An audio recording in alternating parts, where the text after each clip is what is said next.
Also need to get to our headlines this morning because the former Minnesota state senator who is facing charges for soliciting a minor will make his first court appearance today. And Justin Eichorn's resignation means another special election this legislative session.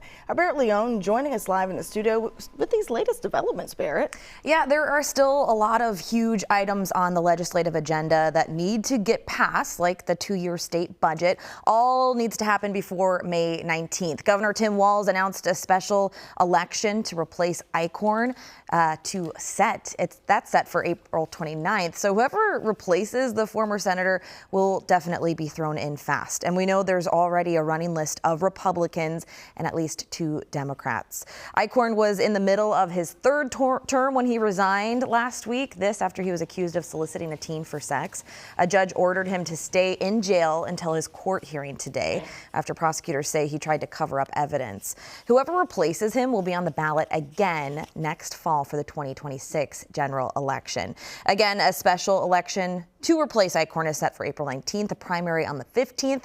By the way, this is the 3rd special election of this session, the 2nd in the Senate. Unprecedented year at our state capitol. So, Barrett, you mentioned before a handful of candidates that are in this running that could be running, that have thrown their hat in the ring.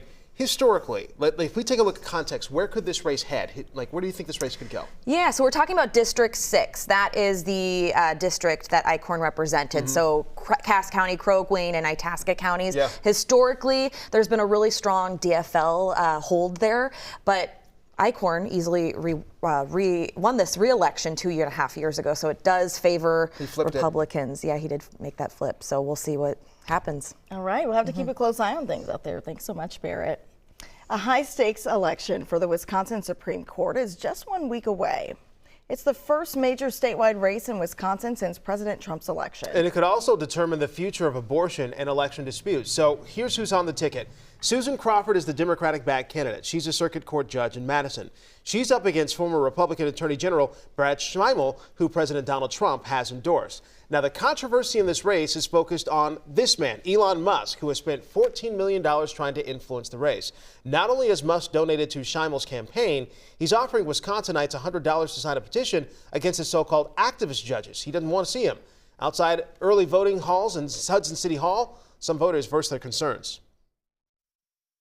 They're literally buying votes, and that doesn't feel appropriate to me.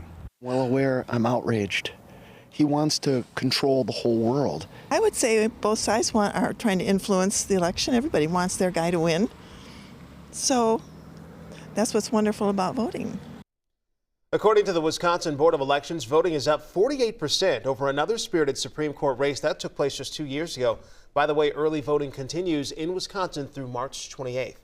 Now, here in Minnesota, our Attorney General Keith Ellison is taking on the Trump administration yet again. This time, he and 22 other attorneys general say Trump is withholding critical disaster relief funding. They're seeking a court order to unfreeze FEMA funds. They say the freeze threatens life-saving emergency preparedness. After the devastating flooding last summer, Minnesota received nearly $10 million in federal assistance provided by FEMA and the U.S. Small Business Administration.